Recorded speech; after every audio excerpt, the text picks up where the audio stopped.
안녕하세요. 셀트리온 주주님들 톡스탁입니다. 글로벌 바이오 시밀러 시장의 절대 강자죠. 셀트리온이 역대급 성장세를 보이고 있습니다. 하지만 숨겨진 리스크도 있다는 사실, 오늘 이 모든 것을 파헤쳐 보겠습니다.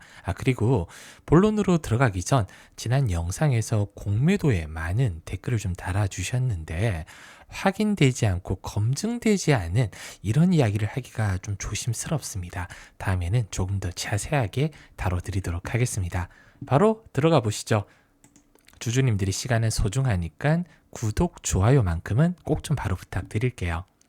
셀트리온의 대표 제품이죠. 피하주사 제형의 램시마 SC가 유럽 시장에서 괄목할 성과를 보이고 있습니다. 어마어마해요. 무려 4년 만에 5배가 성장했습니다. 점유율이요. 점유율이 이제 22%까지 치솟았습니다. 2020년에 4% 정도였거든요. 어마어마하죠. 5배 이상 폭발적인 성장입니다.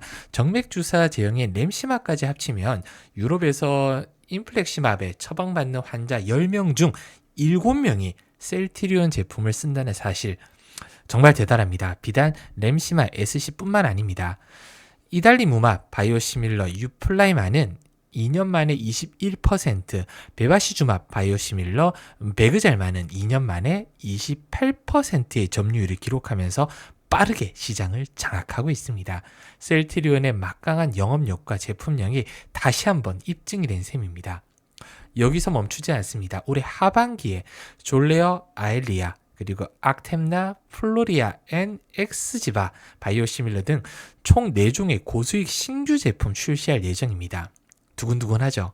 이를 바탕으로 매출 5조 원 달성이라는 야심찬 목표를 제시했는데 전년 대비 40% 이상 성장하는 파격적인 수치입니다.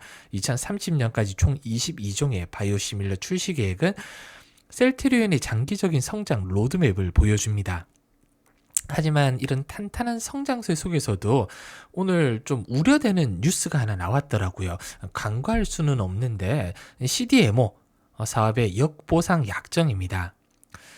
주가에 큰 영향을 미칠 것 같지는 않아요. 약정이 상식적으로 이해하기 힘든 구조를 가지고 있다고 언론에서 얘기를 하더라고요. 근데 그건 네 상식이고 일반적으로는 고객사가 최소 주문량을 채우지 못하면 위약금을 내야 하는데, 하지만 셀트리온의 계약은 반대랍니다. 고객사가 주문량을 못 채우면 오히려 셀트리온이 보상금을 조회할 의무가 있다는 건데요. 이 말은 막대한 투자를 해서 공장을 지어도 고객사 주문이 줄어들면 오히려 손실이 발생할 수 있다. 이 부분 나중에 다시 한번 다뤄볼게요. 얘기가 좀 길어질 것 같습니다. 요건 다음 영상, 다다음 영상에 한번 심도 깊게 한번 다뤄보도록 하겠습니다. 회사와 전화 한번 해보려고요. 그리고 셀트리온은 그동안 자사주 매입과 소각, 무상증자 등 주주가치 제고에 적극적으로 나섰습니다. 얼마 전 이 무증 0.04주 댓글에 55주 가지고 있으면 2주 받는 거 맞냐라고 물어보신 분도 계시는데 맞습니다. 계속 가지고 계시면 돼요. 자사주 연초 대비해서 이제 주가가 좀 미지근하잖아요. 오히려 하락까지도 나오고 있는데 강력한 바이오시밀러 파이프라인과 시장 지배력 바탕으로 폭발적인 성장을 예고하고 있습니다. 하반기에는 좋을 거예요, 지금보다. 물론 조금 전에 말씀드린 잠재적 리스크 많이 있죠. 투명한 해명과 관리가 좀 필요한 부분이지만 이 리스크를 극복하고 진정한 글로벌 바이오 기업으로 도약할 수 있을지 주주님 같이 한번 꾸준하게 저와 동행을 좀 하셨으면 좋겠습니다. 그러기 위해서는 구독과 좋아요가 필요합니다. 수급 상황 한번 볼게요. 수급은 제가 오랜만에 처음 거의 좀 보여드리는 것 같은데 어떤 시그널을 주고 있는지 외인 기관 연기금 그리고 기타 투자자 움직임 한번 보겠습니다. 먼저 외인 투자자 움직임 볼게요. 거의 한 달 동안 170만 주 순매도 하고 있습니다. 5월 28일 하루에만 11만 주 이상을 오늘 던졌어요. 욕 나오죠.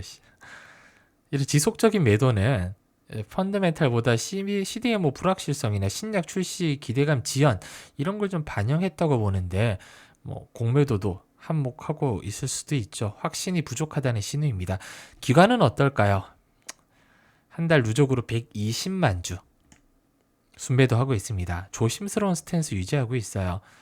5월 말부터 근데 기간 수급이 오늘 조금 들어오고 있다. 사모펀드 쪽에서. 근데 연기금은 여전히 보험 투시는 미친 듯이 던지고 있습니다. 연기금 진짜 냉정합니다. 4월 말부터 꾸준하게 순매도해요. 와, 80만 주씩. 욕 나오죠. 중장기 성장에 의구심을 갖고 있다는 방증입니다. 근데 흥미로운 건 이 금융 투자 계열이거든요. 얘네들은 꾸준하게 모아가고 있어요. 공격적으로 매수세가 들어오고 있습니다. 그리고 주목할 만한 건 기타 법인인데 이건 뭐 다들 아실 거예요. 네, 자사주 취득이죠. 한 달 동안 200만 주. 이게 주가를 어느 정도 방어했습니다. 개인들은 조금 신중한 모양이에요. 이렇게 88만 주를 순매수했지만 조금은 신중한 모습입니다. 지금 들어갈 타이밍인지 굉장히 신중하다는 거죠. 외인들이 돌아오지도 않고 연기금도 빠져있는 상황이니까. 근데 긍정적인 시그널을 찾자면 기간 수급이 조금씩 들어오려고 하는 움직임이 보이고 있고 무상증자 일정과 하반기 실적 모멘텀 연결되어 있는 저는 6월에서 7월 정도가 일단 전환점이 될 가능성이 좀 높아 보여요. 그래서 지금은 분할 매수 전략 괜찮을 것 같습니다. CDMO 사업이나 바이오 시밀러 글로벌 시장 소식 계속 주목을 좀 해야 되기 때문에 어차피 수급은 심리가 반영된 거잖아요. 투자자들의 방향성이 아직은 바뀌지 않았지만 지금 현재 구간에서 던진다 이건 말이 안 돼요.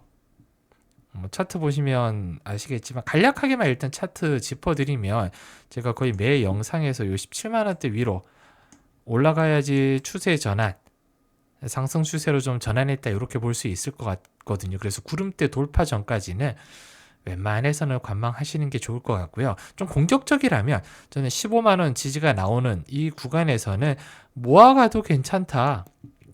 아까 말씀드렸듯이 그냥 매집 이라고 해야겠죠. 지지력 확인되면 분할 매수 접근 괜찮습니다. 근본적으로 신약 파이프라인 성과와 정책 수혜 발표 이런 게 좀 나와야겠지만 지금은 모아갈 단계가 맞다. 이렇게 정리를 좀 해드리겠습니다.